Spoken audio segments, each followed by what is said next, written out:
Hari nikahnya Mas Hengki saat itu di rumah saya juga, di rumah orang tua saya lagi ada ngunduh mantu. Kakak saya yang laki-laki juga baru married. Jadi tiap kali saya lihat kamar pengantin tuh saya sakit gitu. Saya berontak sama diri saya sendiri gitu Mas. Saya perang sama diri saya sendiri, sama batin saya, karena saya nggak bisa mengeluh sama ibu saya. Saya harus konsekuen sama apa yang udah saya ucapkan kan, bahwa oh saya bisa jalani gitu.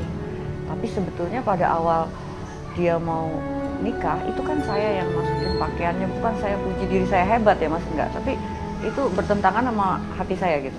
Saya siapkan supaya Hengki tuh menjalani dulu apa yang dia udah niatkan, karena ini dia buat ibunya kan, demi ibunya gitu. Jadi saya tunjukkan di depan Hengki bahwa saya nggak apa-apa. Keluarga yang bahagia pastilah impian semua orang, termasuk saya dan suamiku Hengki Tornando. Kondisi keluarga kami sekarang ini bagaikan mimpi bagi saya.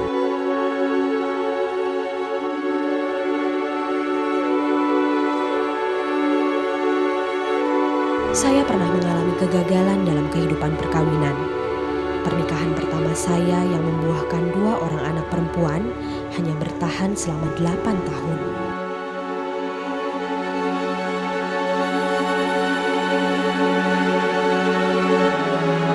Setelah menjanda 3 tahun, akhirnya saya bertemu dengan Mas Hengki. Saat itu kami bermain dalam sebuah film. Benih-benih cinta pun bersemi. Ketika akhirnya dia memutuskan untuk melamar saya pun menerimanya. Walaupun tahu konsekuensi apa yang bakal saya tanggung. Dan jadi saya kali Mas Hengki berjakar saya, dan Mas Hengki mau menerima keadaan saya. Kenapa saya nggak mau menerima keadaan? Apalagi ketika tahu saya dekat dengan Mas Hengki, orang tua Mas Hengki tidak setuju. Mereka tidak mau merestui pernikahan kami. Akhirnya 9 Oktober 1992 kami menikah, walaupun tanpa kehadiran keluarga dari mempelai laki-laki. Sebetulnya orang tuanya tentang itu karena Mas Hengki sudah jadi. Mungkin orang tuanya itu pertama ibunya nggak enak karena ini kan saudara, ya kan? Jadi bukan karena anaknya nggak boleh kawin sama saya karena saya janda, karena saya artis, bukan. Saya tahu. Sebelum bertemu dengan saya, dia sudah dijodohkan dengan Monik, saudara sepupunya, dan hampir pasti akan menikah dengan wanita itu. Semula saya kira saya mampu menghadapi hal itu, namun ketika saat itu tiba, berat sekali rasanya. Banyak yang mengorbankan perasaannya tentunya ya. Saya, istrinya yang di sana, orang tuanya, keluarganya lah ya. Ya itu kan yang terberat buat saya. Perempuan manapun pada dasarnya tidak rela dimadu. Walaupun saya berusaha tegar menerima kenyataan suami saya akan menikahi orang lain. Namun hati kecil saya tidak bisa berbohong. Saya nggak ikhlas, tapi di depan orang saya mesti tunjukin bahwa saya nggak apa-apa. Karena saat itu Hengki bilang sama orang tua saya mau kawin sama Baby, tapi saya harus nikah lagi. Pergulatan batin terus mendera saya.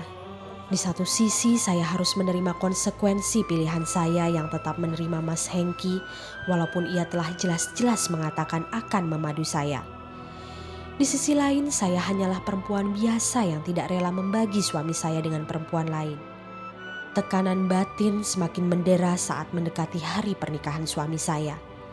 Saya mencoba menguatkan diri, namun ternyata saya hanyalah perempuan biasa yang rapuh.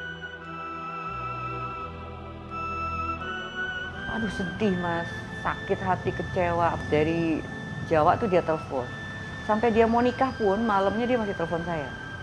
Itu kan sakit banget. Saya tuh cuma yang dia dengar seneng aja saya. Udah kamu nggak apa-apa. Setelah saya tutup telepon saya nangis. Ya pas hari nikahnya kan saya tahu. Hari nikahnya Mas Hengki saat itu di rumah saya juga, di rumah orang tua saya lagi ada ngunduh mantu. Kakak saya yang laki-laki juga baru married. Jadi tiap kali saya lihat kamar pengantin tuh saya sakit gitu. Waduh, ini suami saya lagi nikah gitu ya. Setelah Mas Hengki menikah lagi dengan Monik yang masih saudara sepupunya, teror yang saya terima makin menjadi-jadi. Teror-teror itu sangat mengganggu saya, namun saya tetap bisa mengatasinya. Siapa ini? Berani-beraninya kamu? Itu terornya kan dari keluarganya Mas Hengki ya. Pada saat teror itu datang ke saya bisa menghadapi. Tapi ketika teror itu datang ke ibu saya agak marah dan saya agak kecewa. Walaupun Mas Hengki memiliki istri selain saya, namun ia jauh lebih sering bersama saya dibandingkan dengan istri mudanya. Namun ketika saya tengah menanti saat-saat persalinan anak pertama kami, mertuanya meninggal dunia. Ia pun terpaksa meninggalkan saya sehingga saya akhirnya melahirkan anak pertama kami dengan cara operasi sesar. Dan itu tanpa didampingi suamiku. Pas dia tuh saat itu mertuanya yang di sana, jadi memang tragis sekali. Mertuanya meninggal hari ini, saya besok melahirkan.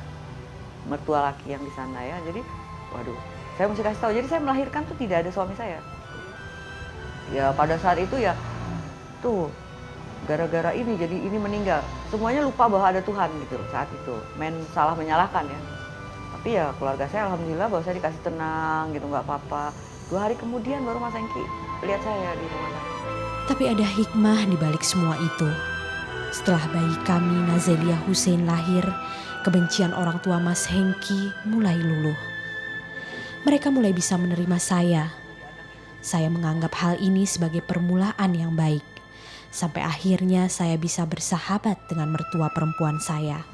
Sampai akhirnya pelan-pelan dengan apa yang saya dapatkan, orang tuanya bisa terima saya. Itulah yang terberat buat saya pada saat Mas Hengki.